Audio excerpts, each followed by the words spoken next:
¿Qué tal? ¿Cómo están ustedes? Espero que estén bien y disfrutando de las bendiciones de Dios.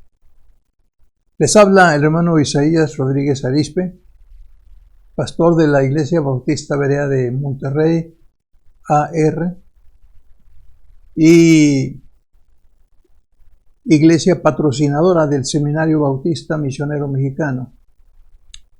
Y esta es la clase de Hechos de los Apóstoles en su segundo semestre. En nuestra sesión anterior, la sesión 14, ustedes recordarán que vimos a Pablo iniciar su viaje de Cesarea a Roma. Siempre ha sido muy complicado planear y programar y sobre todo realizar viajes muy largos, porque puede haber interrupciones en cualquier momento y en cualquier lugar. Recuerdo hace algunos años que mi esposa y yo encabezamos a un grupo de peregrinos, hermanos de nuestra iglesia, y fuimos a Israel. Pero tratando de enriquecer la experiencia, programamos una parada en Turquía. La aerolínea era de origen turco, la aerolínea nacional de Turquía, entonces no fue ningún problema programar esa etapa. Salimos y llegamos a Estambul, pasamos la aduana, migración, etcétera, pero solamente estuvimos unas cuantas horas en el aeropuerto y luego tuvimos que salir continuando con nuestro viaje a Tel Aviv, la capital, en aquel entonces la capital de Israel. Todo salió muy bien. Pasamos en Israel 7, 8 días felices de la vida, muy llenos, muy completos. Y nos preparamos finalmente para nuestra siguiente etapa en Turquía. Recuerdo que casi ni dormimos, nos presentamos en el aeropuerto de Tel Aviv a las 3 de la mañana.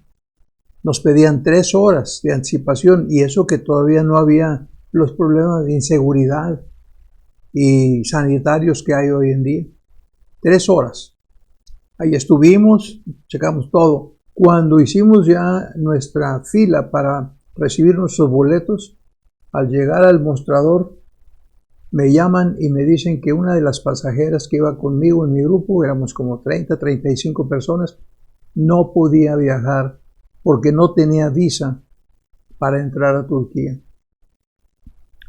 ¿Pero cómo? Y lo habíamos revisado todo cuidadosamente.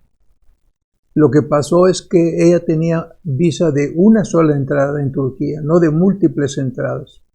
Y esa visa se canceló cuando entramos al aeropuerto para hacer nuestra conexión a Israel.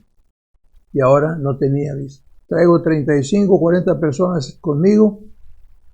¿Y ahora qué hago? No tuve más remedio que de pedirle a mi esposa, tú sigue con el grupo y yo me quedo con la hermana a ver qué pasa. Esperamos hasta que amaneciera y luego fuimos a la embajada de Turquía en Tel Aviv.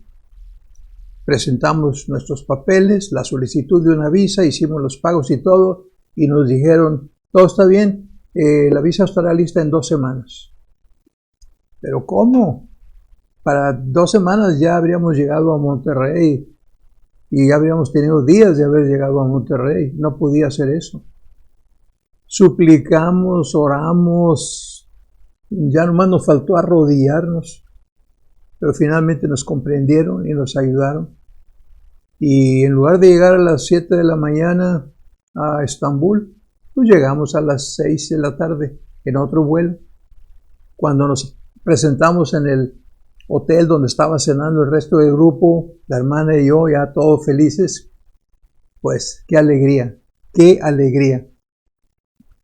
Pero, como le digo, viajes largos son muy complicados. Vea lo que está pasando ahorita mismo en Monterrey, en México, vaya, en varios países del mundo. El tráfico aéreo se ha suspendido. Los pasajeros no pueden salir de un país a otro, o pueden salir pero no lo reciben en su propio país, a no ser que vayan a hacer cuarentena. Y la emergencia sanitaria sorprendió a cientos, si no es que miles de viajeros de todas las nacionalidades en varios países. Y hay algunos que después de 30 o 40 o casi 50 días no han podido volver a su país natal. Y eso que estamos en pleno siglo XXI. Por eso le digo, planear y programar y sobre todo realizar un viaje largo siempre es complicado, más en los tiempos del apóstol Pablo, a mediados, poquito más avanzada la primera centuria, el primer siglo. En aquella ocasión, entendimos que Pablo tenía que presentarse en Roma para tramitar su apelación. Conocemos bien la historia, desde que fue arrestado allá en los patios del templo en Jerusalén, etcétera, etcétera, etcétera. Así que luego vino a Cesarea, los judíos vinieron a acusarlo, no hubo problemas, estuvo ahí un tiempo, hasta el rey Agripa vino también a curiosear, y la conclusión de él y del gobernador fue: este hombre podía haber sido liberado si no hubiese apelado al César. Pues sí, nada más que Pablo había tenido que apelar en defensa propia. Así que, repito, en la sesión anterior vimos a Pablo iniciar ese viaje para tramitar su apelación. Sale con todo el grupo que iba en ese buque con rumbo a Roma. Nada más que, como vimos en esa clase anterior, la expedición se vio obstaculizada por todo tipo de problemas. Tuvieron que lidiar con el mal tiempo, tuvieron que lidiar con buques de poco calado, tuvieron que hacer etapas aquí, etapas allá. Era finales del mes de septiembre o principios de octubre del año 59, según algunos historiadores, la mayoría de ellos. Y bueno, después de salir y ver todas las peripecias que tuvieron, que Pablo les decía: no es bueno salir ahorita, mejor esperemos. No, hay que salir, hay que aprovechar el viaje. Y luego les decía: está muy avanzado ya el tiempo, pero pues el piloto decía que podían continuar y todo aquello, todos esos detalles que vimos la vez pasada. Así es que Pablo no era más que un prisionero. Claro que se expresaba su opinión, pero pues era la opinión de un prisionero, ni siquiera un viajero con boleto pagado.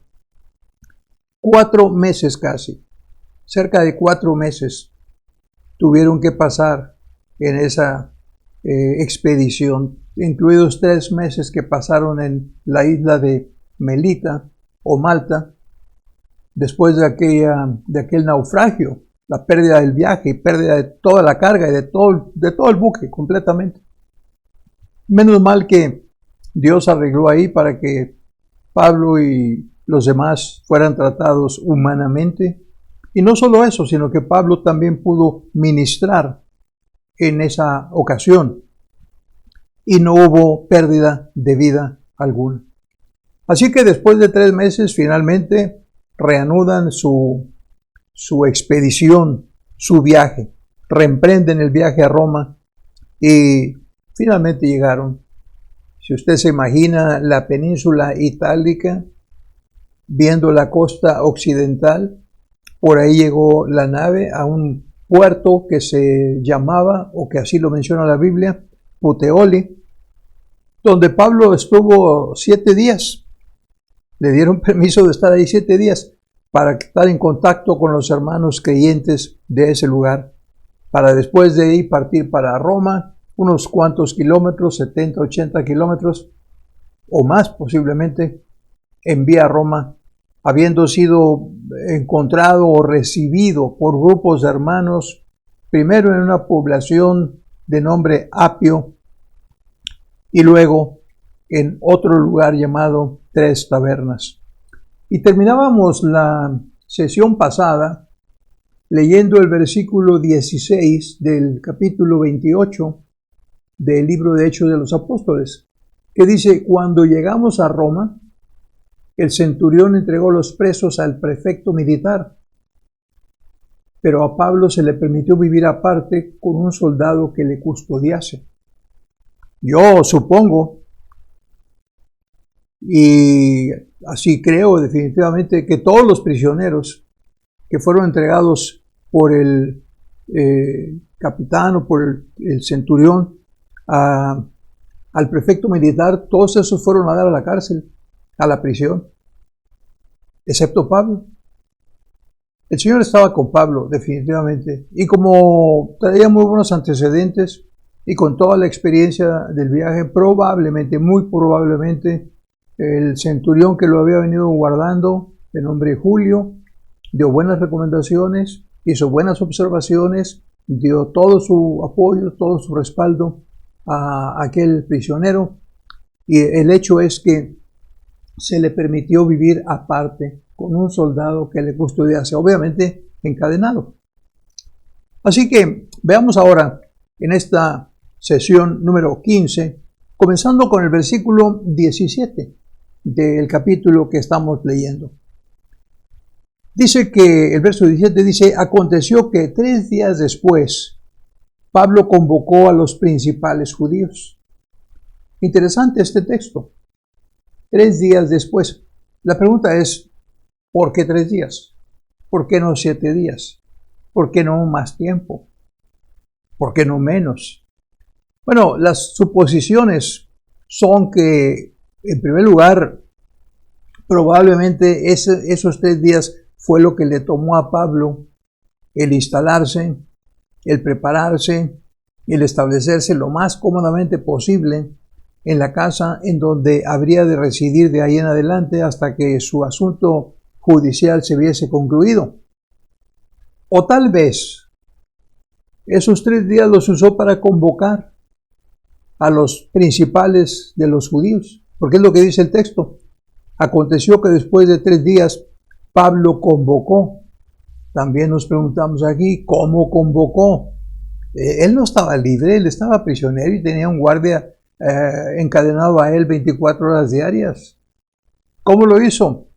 Bueno, también se puede suponer que algunos de los conocidos de Pablo, tal vez hermanos cristianos que conocían a los judíos, que tenían contacto con ellos, fue el intermediario, fue aquel a quien Pablo le pidió que si fuera tan amable de invitar a los judíos, a los líderes, a los principales para una reunión, porque él quería hablar con ellos. O quizás habría que investigar más detenidamente. Quizás se hizo un anuncio en la reunión de la sinagoga, en el primer sábado que Pablo estuvo ahí, que tuvo que haber sido muy, muy pronto. Sea como sea, el texto dice que Pablo convocó a los principales de los judíos. ¿Quiénes habrían sido los principales de los judíos en un caso como este? Evidentemente había una sinagoga en Roma. Había bastante población judía, de los expatriados famosos, y estaban estos viviendo ahí en Roma, donde había más de 10 familias judías. Se establecía una sinagoga. Así que evidentemente había una sinagoga en la ciudad. De modo que los principales judíos tendrían que haber incluido a el líder de la sinagoga, la autoridad máxima de la sinagoga, por el lado religioso. Y luego también probablemente la nación judía o la población judía estaba de alguna forma organizada políticamente y tenía ciertos gobernantes también. Obviamente habría escribas, intérpretes de la ley, líderes políticos, algunos de los comerciantes quizás más ricos de la comunidad. Tradicionalmente pensamos nosotros que los judíos son muy ricos y que a donde quiera que van tienen mucho dinero y se pueden establecer y viven en las mejores zonas de la ciudad. no parece haber sido este el caso en esta ocasión. Habría que estudiar un poco más, si a usted le interesa, la situación de los judíos en el siglo I en Roma. Tal parece que ellos, como suele suceder, habían llegado y se habían reunido en alguna parte, en algún barrio, en alguna zona de la ciudad, tal vez no de las mejores zonas de la ciudad, pero la nacionalidad llama, la raza llama, la patria llama, y si no podemos estar en la patria, pues cuando menos estar todos juntos en alguna zona de la ciudad. Es extraño que en esta convocatoria no se mencionen mujeres. ¿Usted qué cree? ¿Habría mujeres ahí también? Las mujeres son muy prominentes en todas partes y luego comienzan a tomar funciones de liderazgo. ¿Podría pensarse en eso? Quizás sí, pero lo más probable es que no, porque de hecho, cuando Pablo se dirige a ellos, les dice: yo, varones hermanos, de manera que eso define que son masculinos, son varones, son hombres, y estos han sido los que han venido convocados. Y él les dice: no habiendo hecho nada contra el pueblo, ni contra las costumbres de nuestros padres. Obviamente sabemos, porque ya lo hemos dicho muchas veces, que cuando la falta, el crimen, el delito era de carácter religioso, lo juzgaba el Sanedrín. Pero si se salía de esos límites, era un delito de carácter político, pues entonces tenía que entrar la autoridad romana. A Pablo lo quiso juzgar el Sanedrín. Él se defendió y no lo pudieron entonces acusar, no lo pudieron condenar. ¿Por qué? Porque su crimen no era de carácter religioso, no se le pudo demostrar nada, pero no lo soltaban. Entonces él tuvo que quedar bajo custodia de la autoridad política o militar, la representación de Roma en la provincia de Judea. Y de ahí pues tuvo que ser mandado a Cesarea por causa de aquel atentado que se estaba planeando en contra de su vida. Y después de eso, ya siendo un preso notable, siendo un preso político, ¿verdad? A las autoridades romanas les convenía, necesitaban conservarlo, cuidarlo y todo eso. Pero lo tuvieron ahí como distractor. Y tanto uno como otro de los gobernadores, tanto Félix como Festo, estuvieron jugando con él con que, ¿y qué tal si te mandamos a Jerusalén para que ya te juzguen? ¿O quieres ir a Jerusalén para que ya te juzguen? Y Pablo pues simplemente decidió que no iba a jugar más con esas situaciones. Cuando llaman a los judíos estos que están en Roma, ¿verdad?, a donde lo llevó su apelación, él aclara perfectamente bien: no he hecho nada en contra del pueblo, ni en contra de las costumbres de nuestros padres. ¿De qué se le podía acusar? Si lo hubiera hecho, habría habido evidencias suficientes, pero no las había. Y les empieza a hablar a aquellos hombres tratando de ganar su favor.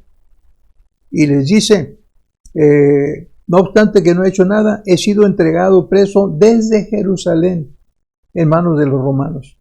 Y como ya dije, conocemos bien esa historia. Luego, en los versos 18 y 19 dicen así: los cuales, los romanos, habiéndome examinado, tanto en Cesarea, en una como en otra ocasión, habiéndome examinado, me querían soltar por no haber en mí ninguna causa de muerte. Que eso fue la conclusión a la que llegaron Festo y Agripa. Finalmente, este hombre pudo haber sido liberado si no hubiera apelado al César. Pero los judíos no estaban contentos con ello. Dice el verso 19: pero oponiéndose los judíos, me vi obligado a apelar a César, no porque tenga de qué acusar a mi nación. Es muy posible que en estos versículos, siendo tan breves, podríamos contar las palabras y el discurso de Pablo, la defensa de Pablo, probablemente no pasaría de 50 o 60 palabras. Lo más fácil de suponer es que su discurso fue más amplio y que Lucas simplemente registra un resumen, probablemente porque en otras ocasiones ya ha utilizado los mismos argumentos que ahora está utilizando y no tiene caso que los repita, ya son bastante conocidos. A su discurso de defensa bien le podríamos haber llamado la apología de Pablo ante los judíos de Roma, porque ahí pone al tanto a los judíos de todo lo que ha estado haciendo y de todos los procedimientos judiciales hasta este momento realizados. Ya vimos que lo que dijo era cierto, no había hecho nada, no le habían podido mostrar nada, las autoridades no habían encontrado ningún delito digno de cárcel, mucho menos de muerte. Incluso el rey y el gobernador habían llegado a esa conclusión, así que se había visto obligado a apelar en defensa propia para evitar caer en manos de algún tribunal lleno de prejuicios o para evitar ser víctima de un atentado de los judíos recalcitrantes, como ya en alguna ocasión lo había sido. En esta ocasión Pablo dice: yo no tengo nada de qué acusar a mi nación, absolutamente nada. Y concluye diciendo: así que, verso 20, por esta causa os he llamado para veros y hablaros, porque por la esperanza de Israel estoy sujeto con esta cadena. Y probablemente mostró la cadena que lo tenía, ya fuera por una mano o por la otra. El soldado no lo podía soldar, el soldado lo tenía que tener ahí. Así que por esta causa os he llamado para veros y hablaros, porque por la esperanza de Israel estoy sujeto con eso. ¿Cuál era la esperanza de Israel? Si yo le preguntara a usted, ¿cuál era la esperanza de Israel que él dice que es la razón por la cual está sujeto con esa cadena? La esperanza de Israel. Le comento que esta esperanza de Israel podría resumirse en dos aspectos. El primero de ellos, la expectativa de que el Mesías traería un reino celestial que era ansiado por todos los israelitas. Recuerden que los judíos solamente tenían el Antiguo Testamento, pero es obvio que desde los tiempos de Isaías y aún desde antes había intimaciones, había sugerencias de que Dios tenía un plan y que a través de una familia que él había escogido iba a desarrollar un pueblo y que él iba a rescatar a ese pueblo al que iba a mandar a un Mesías. Y todo israelita soñaba con ese Mesías. Todos siempre estaban esperándolo.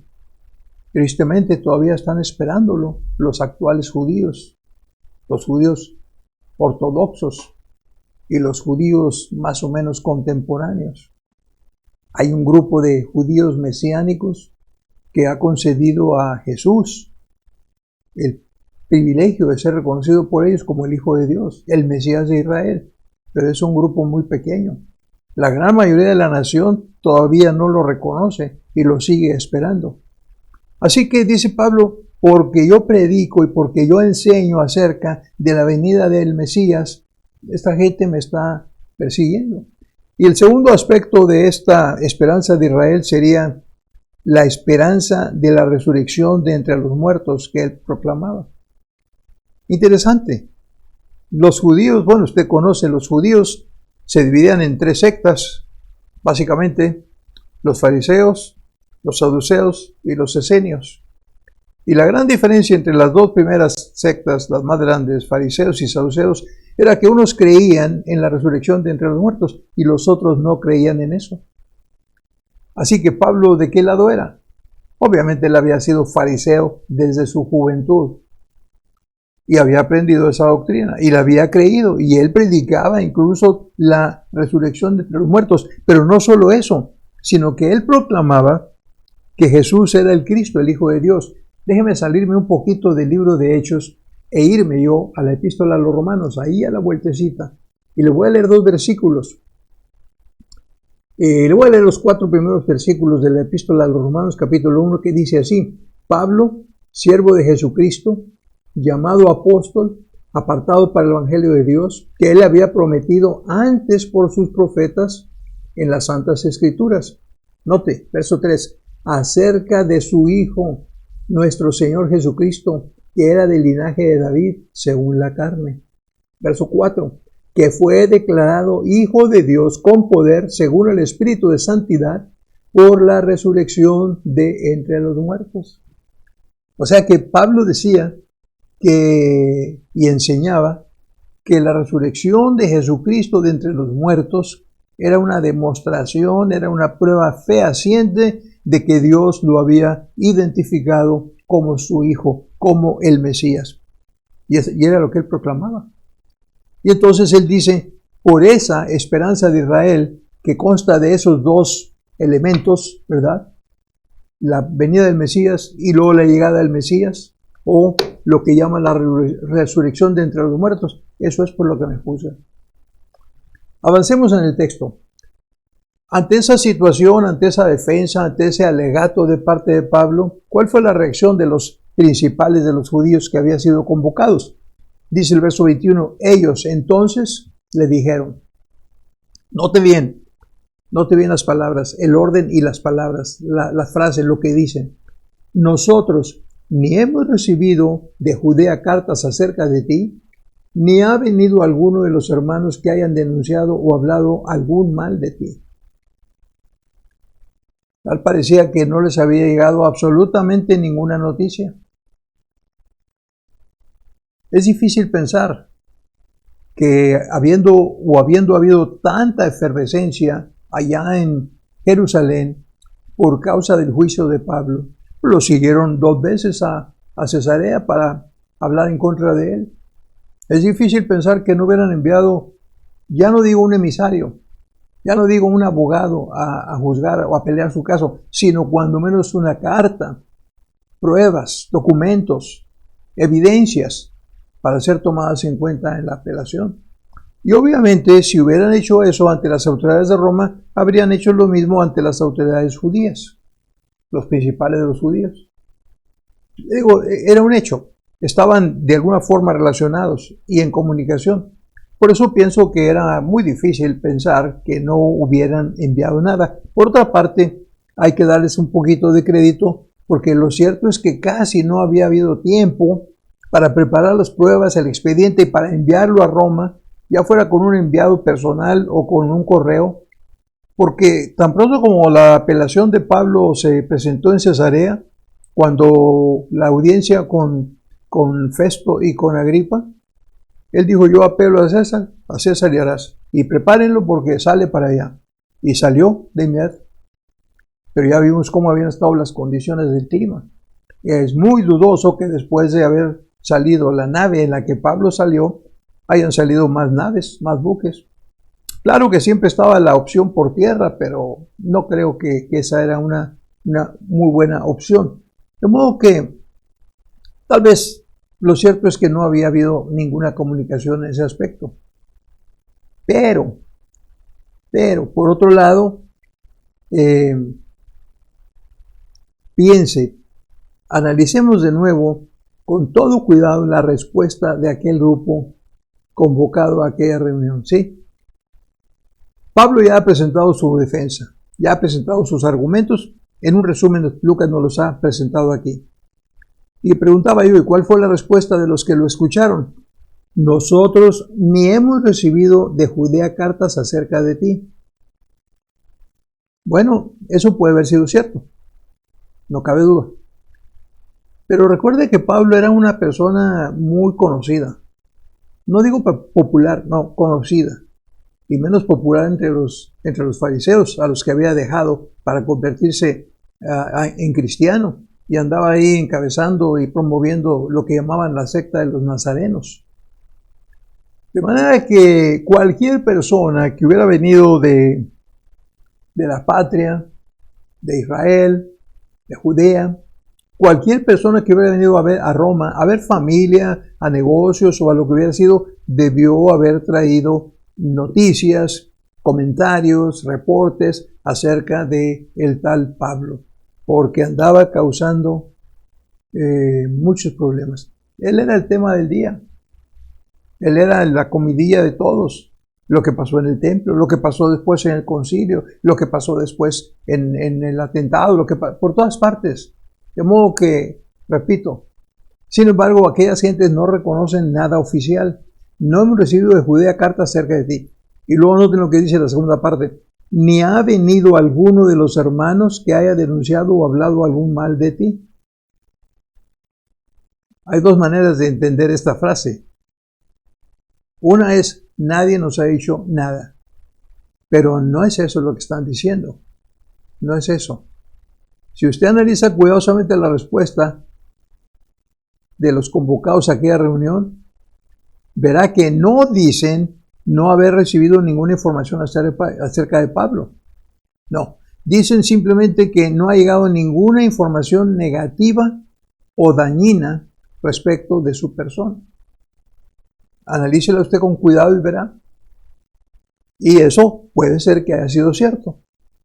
Había muchos comentarios, pero nadie que hubiera venido acusándolo de que hizo esto y esto y esto. Simplemente comentarios son comentarios.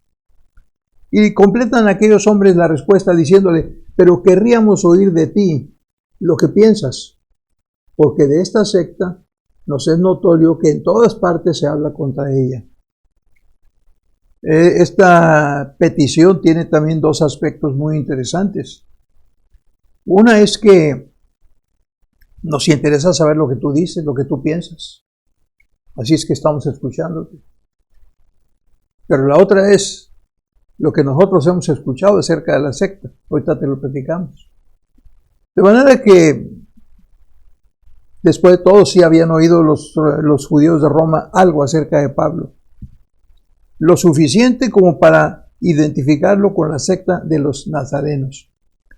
Pero lo tratan con mucho respeto. ¿Cuál sería la causa? Muy posiblemente que no se les había escapado a los judíos el hecho de que las autoridades romanas habían tenido mucha deferencia para con Pablo, no encarcelándolo con los demás prisioneros regulares o normales, sino permitiéndole que viviera por su cuenta en una casa que seguramente él rentaba, o un departamento, o ¿qué le diré? Algún alojamiento. No parece la palabra, habría que analizarla bien para ver si era una casa con 2, 3 recámaras y etcétera, etcétera, lo que se acostumbraba a decir una casa. Lo más probable es que fuera otro tipo de habitación. Así que, en primer lugar, entonces, queremos oír de parte de ti. Queremos tener la versión autorizada por Pablo de este problema. Por otra parte, dicen, porque de esta secta nos es notorio que en todas partes se habla mal de ella. Es cierto. Les decía yo que los judíos se habían probablemente separado en alguna parte de la ciudad. Sucede con todas las poblaciones. Sucede en todas las grandes ciudades. Y Roma era la gran ciudad de aquel entonces. Hoy en día, en la ciudad de Nueva York, los latinos están por un lado, los judíos están por otro lado, los de raza negra están por otro lado, cada quien se va agrupando.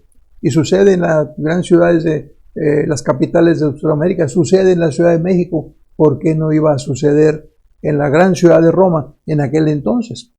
Pero no solo eso, sino que aparte de separarse los judíos, muy posiblemente al empezar a crecer el cristianismo, la secta de los nazarenos, entre los judíos de Roma, porque recuerde que Pablo les había escrito una carta, y también recuerde que en el día de Pentecostés y en los días de fiesta que se celebraban en Jerusalén, venían judíos de todas partes. Y cuando volvían a su tierra llevaban noticias también frescas. Y algunos de ellos han de haber vuelto con la semilla del Evangelio. Y empezaron a compartirla. Y empezaron a creer. Y empezaron a crecer los números de creyentes. Pero ya no fueron muy bien vistos por los judíos. El mismo fenómeno que pasó en Jerusalén pasó también en Roma. Y pasa en cualquier otra parte.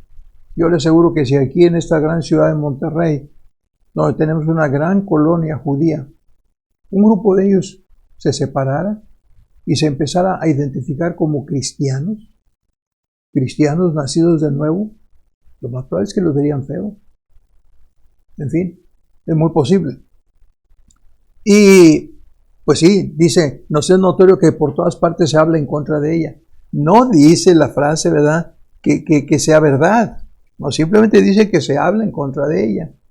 Y eso era cierto, porque siempre hay personas interesadas en denostar, en crear una mala imagen, en narrar cosas espeluznantes y extremistas de la conducta de los judíos. Y en Roma, aunque es cierto que había cierta protección y cierta consideración para con los judíos, a pesar de ser una secta diferente a la de ellos, en Roma se había empezado a correr la mala fama de los nazarenos. Y había historias de que tenían reuniones a la medianoche y que los líderes hacían cosas así y así, y todo lo que usted guste y mande, que siempre hay gente dispuesta para creerlo. Siempre hay algún oído dispuesto. También es cierto, ¿verdad?, que aunque de momento, como ya dije, tenían la protección del imperio, lo cierto es que un poco más adelante, cuando la ciudad de Roma sufrió aquel gran incendio, los cristianos fueron culpados y no hubo manera de defenderlos. Simple y sencillamente, ellos eran los culpables y alguien tenía que pagar el precio. Y fueron ellos, y fueron perseguidos severamente. De ahí vienen las historias de las reuniones en las catacumbas y en lugares secretos y a horas de la noche en que pudieran estar completamente protegidos. La mala fama era cierta, pero era totalmente inmerecida, porque nada de lo que decían podía ser probado. Y continúa el texto, ¿verdad? Y cuando Pablo recibe esa petición de que quisiéramos oír tu punto de vista y que también nos digas acerca de esta secta, aparentemente fue otra reunión, porque dice el verso 23, y habiéndole señalado un día, vinieron a él muchos a la posada.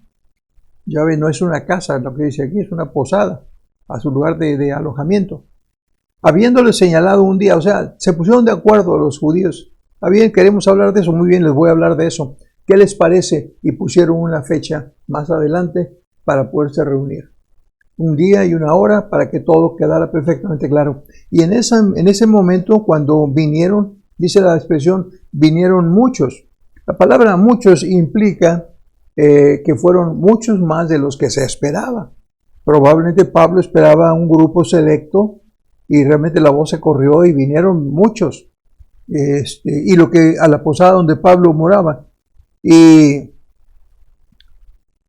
entonces dice Lucas, narra Lucas aquí, que a los cuales les declaraba y les testificaba el reino de Dios desde la mañana hasta la tarde.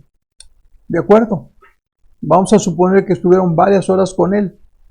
Pero note usted cuáles son los temas. El reino de Dios. Y luego dice, persuadiéndoles acerca de Jesús, tanto por la ley de Moisés como por los profetas. Ahora, no cabe duda que Pablo era un conocedor de la ley y también de los libros de los profetas. Él podía argumentar completamente bien eso, no hay ningún problema. Y era lo que tenía a la mano para demostrarles el cumplimiento de las profecías y todo lo demás. Y lo demás lo tenía él no escrito, sino que lo había vivido, lo había visto en Jerusalén. Qué interesante que aquí no les platica su experiencia de encuentro con Jesús en el camino de Damasco. Ya lo había platicado 3 veces, aquí escoge no hacerlo. Aquí escoge simple y sencillamente hablarles, enseñarles, predicarles, declararles cosas conforme a la ley y a los profetas. Está bien, es una buena estrategia.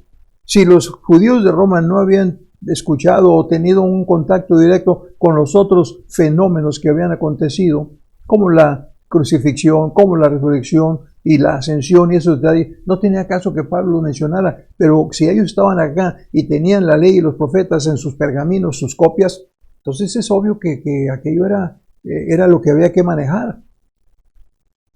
Lo que tendríamos que hacer, ¿verdad?, porque está muy escueto, esto parece casi el puro bosquejo. Lo que tendríamos que hacer sería apoyarnos probablemente yendo a el discurso que Pablo predicó en Antioquía de Pisidia y que lo tenemos registrado en el capítulo 13 del libro de los Hechos, a partir del versículo 16 y hasta el verso 42, que es bastante largo. Y ahí Pablo habla de toda la historia y detalla, va por etapas, por periodos, desde el momento en que Dios escogió a Abraham para formar su pueblo, etcétera, etcétera, etcétera, hasta el momento en que está desembocando ya acá en Jerusalén toda la historia. También habría que apoyarnos en algunas otras de sus epístolas, probablemente la epístola a los Gálatas y también la epístola a los Romanos, la misma epístola a los Romanos que les había enviado a ellos. Todo ello nos habría dado o nos daría una idea mucho más completa de lo que Pablo predicó y enseñó en aquella ocasión. Ahora, siempre que hay una predicación o una enseñanza ante un grupo X, viene un resultado. ¿Cuál fue el resultado en este caso? Dice el versículo 24, y algunos asentían a lo que se decía, pero otros no creían. Yo quiero llamar la atención a la selección de verbos que utiliza Lucas. De unos dice que asentían, o sea, tenemos que traducirlo y decir que estaban de acuerdo, creían, pero los otros no asentían, o sea, no estaban de acuerdo, o sea, no creían. Evidentemente quedaron algunos creyentes. Al menos esa es la manera en que yo interpreto este versículo.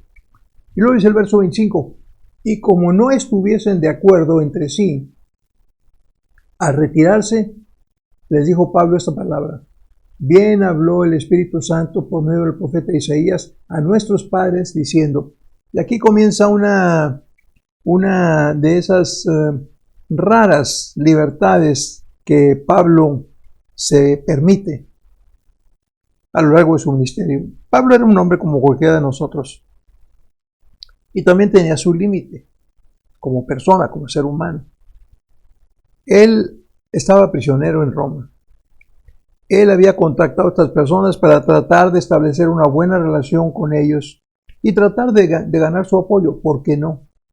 Después de todo, él esperaba quedar libre, como tal parece que quedó, y tal vez comenzar a tener un ministerio bastante amplio entre ellos, ahí mismo en Roma. No fue posible, pero era lo que él intentaba, muy posiblemente. Entonces, cuando aquí sientes, después de escucharlo, desde la mañana hasta la tarde, con toda su exposición, póngase usted en su lugar. Hizo su mejor esfuerzo, se preparó, apartó, oró al respecto para recibir a este grupo de personas a las que usted quiere persuadir, usted quiere convencer, usted quiere recordarles sus privilegios y sus responsabilidades, sus promesas, el cumplimiento a través de la profecía, todo eso. Y resulta que vienen y dicen unos, pues sí, pero es que no sé qué, total, unos sí y otros no. Pablo obviamente parece que se le acaba la paciencia después de tantos prejuicios, tanta incredulidad, tanto rechazo, y les habla, no cabe duda, el tono es de indignidad, de indignación, el tono es de vehemente indignación, y no puede abstenerse de expresarles lo mismo que les había dicho en la carta a los romanos. Recuerde, le hago aquí un pequeño paréntesis, la carta a los romanos se podría dividir en tres partes. Una parte fuertemente doctrinal, del capítulo 1 al 8. Luego una parte profética, los capítulos 9, 10 y 11, que tienen que ver con Israel directamente.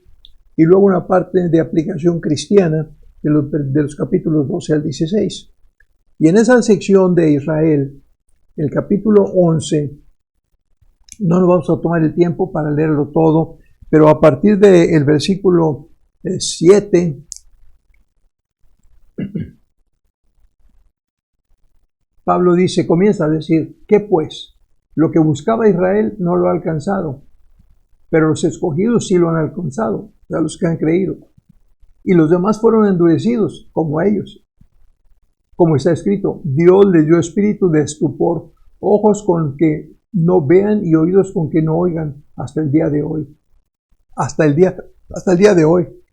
Y aquí les vuelve a decir estas palabras, las últimas palabras del libro de Hechos, dice, ve a este pueblo y diles, versos 26 y 27, de oído oiréis y no entenderéis, y viendo veréis y no percibiréis, porque el corazón de este pueblo se ha engrosado, se ha endurecido, y con los oídos oyeron pesadamente, y sus ojos se han cerrado, para que no vean con los ojos y oigan con los oídos, y entiendan de corazón y se conviertan y yo los sane.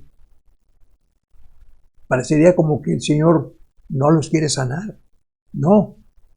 Lo que pasa es que ya ha sido tanta la insistencia, ya ha sido tanta la predicación, ya ha sido tantas las evidencias que se han acumulado, ya ha sido tanto el tiempo que se les ha llamado, se ha apelado a ellos para que se conviertan, y han rechazado a Jesús completamente.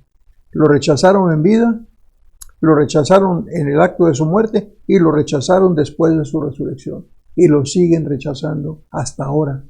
Por eso dice aquí, hasta ahora. Los ojos ven, pero no perciben. Los oídos oyen, pero tampoco entienden. El grupo estaba cegado. Es cierto, un pequeño remanente sería salvo, pero los demás tenían muy endurecido de su corazón. ¿Qué sucedió después? ¿Cuál fue la reacción? Dice el verso 28. Bueno, la terminación está en el verso 28, dice, sabed pues que a los gentiles es enviada esa salvación de Dios, y ellos oirán.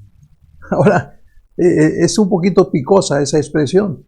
Está hablando a judíos, pero ante su negativa les dice, ¿saben que los gentiles iban a creer?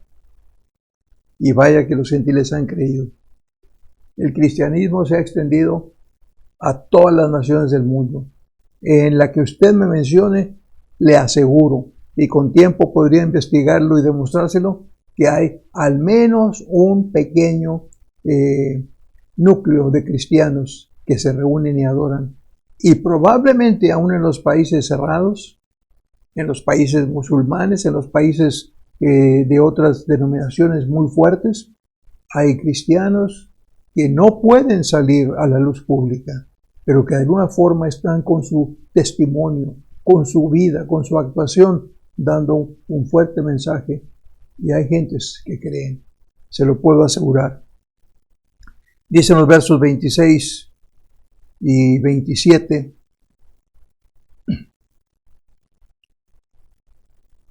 Ya leímos esos versículos, dice el versículo 28, y cuando hubo dicho esto, los judíos se fueron, teniendo gran discusión entre sí. Cuando hubo dicho esto, los judíos se fueron, teniendo gran discusión entre sí. Pablo se refiere aquí a su manera de predicarles, de advertirles. No era la primera vez que esto había pasado, esa reacción del versículo 28. Y estaba él bastante molesto. Y cuando vemos todo el panorama, casi podemos nosotros identificarnos con Pablo, sentir su dolor, sentir su frustración ante el rechazo de su propio pueblo.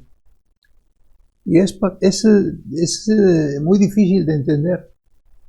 El rechazo es una experiencia muy difícil de digerir.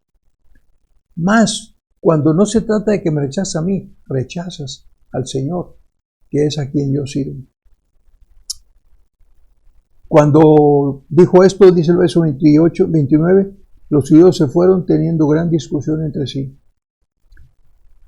Quiero señalarle que, así como dice nuestro autor del libro de texto, que el versículo inicial, el versículo 16, no aparece en los mejores textos griegos, este versículo 29 tampoco aparece en algunos de los más antiguos manuscritos.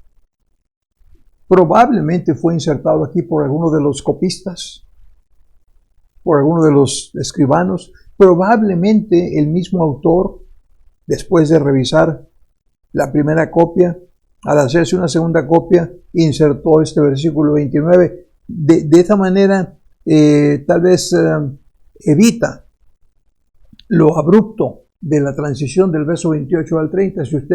Si lee el verso 28 y luego el verso 30, hay un brinco ahí medio áspero. Sabed pues que a los gentiles es enviada esta salvación de Dios y ellos oirán.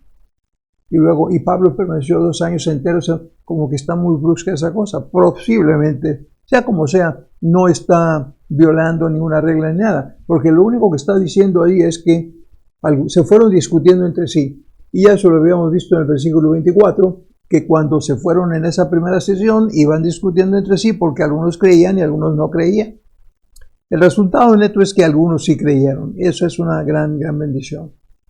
Y termina el texto, versículo 30, diciendo, y Pablo permaneció 2 años enteros en una casa alquilada y recibía a todos los que a él venían, predicando el reino de Dios y enseñando acerca del Señor Jesucristo abiertamente y sin impedimento. Es cierto que Pablo era un prisionero. Pablo no podía ir libremente al centro de la ciudad. Estamos en Roma. Él no podía ir por ahí a Coliseo, ¿verdad? O alguna de las zonas de mucho turismo, de mucho tráfico local para ponerse a predicar. Traía un soldado. Vaya, no era un hombre libre, era un hombre que estaba prisionero. Ya era bastante el hecho de que le permitieran vivir en una ubicación, en un alojamiento particular, que seguramente él pagaba, o algunos hermanos que lo acompañaban se encargaban de cubrir esos gastos, tanto como de los alimentos. Pero es paradójico, ¿verdad?, que a pesar de que era prisionero, de todos modos tenía libertad de recibir a cuantos vinieran y se podían quedar con él el tiempo que quisieran durante una visita. Por otro lado, era ciertamente positivo que al no tener que ir al centro o al no poder ir al centro a predicar, a la plaza, a la sinagoga, a cualquier lugar público, pues Pablo se evitaba las confrontaciones, los altercados, que nunca faltan. Usted va y empieza una predicación en un lugar público y ahí, como todo el mundo puede hablar, no faltaría quien venga y empiece a hablar más fuerte que usted y le quite el auditorio y empiece a cantar alguna cosa. Así es. Y Pablo pues evitó ese tipo de situaciones de esta manera. Sin embargo, cuando Pablo escribe a los filipenses, más adelante, acuérdense que la carta a los filipenses es una de las cartas que se conocen como epístolas de la prisión. Y en el capítulo 1, en el verso 12, dice Pablo a los hermanos, quiero que sepáis, hermanos, que las cosas que me han sucedido, hablando de su prisión, de su juicio, de todo eso, ya lleva 2-3 años en este problema, que las cosas que me han sucedido han redundado más bien para el progreso del Evangelio. Interesante. Nosotros no sabemos cómo trabaja Dios. Dios tiene un plan y en un momento dado Él está efectuando ese plan. Nosotros a veces no podemos darnos cuenta de cómo está ese plan, a dónde vamos, a dónde nos lleva. Pero lo que sí podemos es confiar en que Él tiene ese plan. Quiero que sepáis, hermanos, que las cosas que me han sucedido han resultado más bien para el progreso del Evangelio. Y luego Lucas termina su obra y le llamo la atención a esta forma de terminar, diciendo en el verso 31, predicando el reino de Dios, que Pablo estaba 2 años en ahí, predicando el reino de Dios y enseñando acerca del Señor Jesucristo abiertamente y sin impedimento.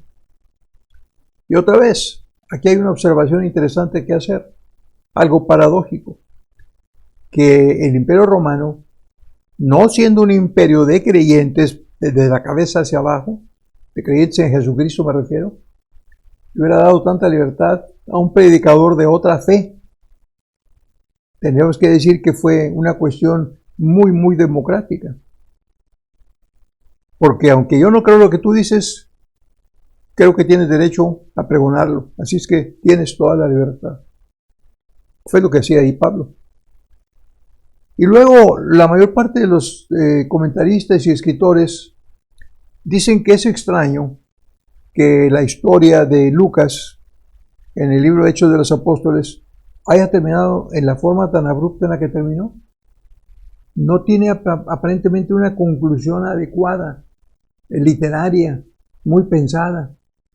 Vaya, narra hechos, pum, y acabó.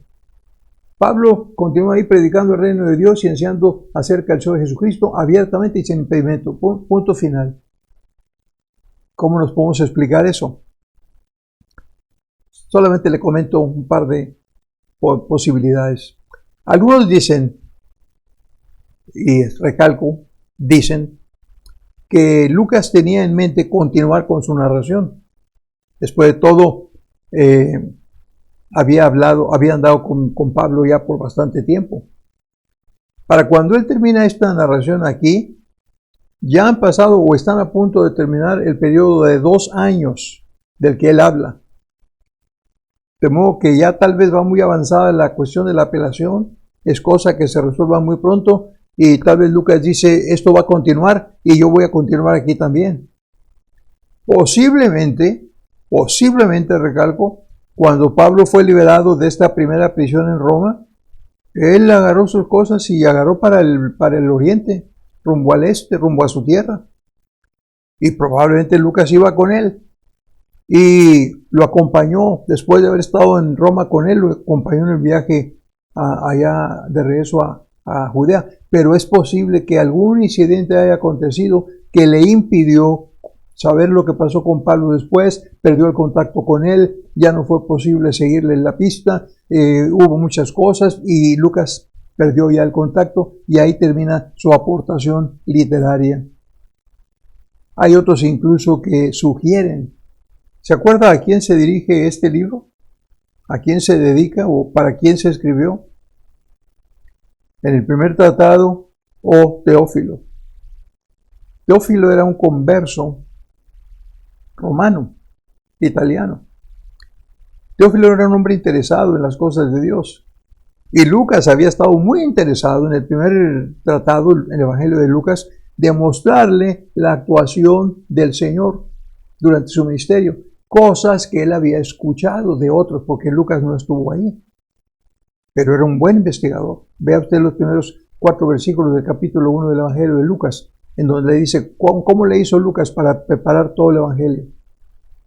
Pero ya luego en el libro de los Hechos, ya Lucas es parte de la comitiva, es parte de los viajeros. Y probablemente lo que él había querido era informar a Teófilo y decirle, mira, te voy a poner toda la narración de todo lo que pasó con Pablo en todo este tiempo hasta que llega a Roma. Y como tú estás aquí en Roma, pues tú te vas a poder enterar mejor que yo de las cosas que pasen de aquí en adelante. Así es que ahí te lo dejo. Pero como dije, todas estas son meramente especulaciones que no podemos demostrar. Hay muchas cosas más interesantes que podríamos compartir acerca de este fantástico libro, pero lo tendremos que dejar para alguna otra ocasión. Por lo pronto, aquí estamos dando por concluido nuestro curso, nuestro semestre, nuestra sesión número 15. La próxima sesión ya será la del examen. Yo quiero ver qué tanto ustedes han aprendido, qué tanto han entendido, qué tanto he podido comunicarles. Quiero decirles que ha sido un placer para mí compartir con ustedes todo este tiempo, primero en vivo y después a través de estas grabaciones. Confío y espero, es una esperanza, poder retomar este curso desde el principio y comenzar a preparar grabaciones como estas para completar todo el material y tenerlo a disposición en grabaciones para usted y para estudiantes que vengan a futuro. Mientras tanto, le voy a pedir que me permita despedirnos con una palabra de gratitud en oración. Amantísimo Dios y Padre que estás en los cielos, gracias Señor, porque hemos podido terminar esta etapa. Gracias Señor porque tú nos has fortalecido y mantenido fieles. Gracias por aquellos para quienes hemos trabajado, nuestros estudiantes, nuestros hermanos, otros oyentes. a quienes esperamos nuestro trabajo le haya sido de gran, gran bendición. Ponemos en tus manos nuestros deseos, nuestros trabajos pasados y nuestros proyectos futuros. Y te pedimos que bendigas a todas aquellas personas que entran en contacto con este mensaje a través de estos videos. Te lo pedimos humildemente en el nombre de Jesucristo, tu Hijo. Amén.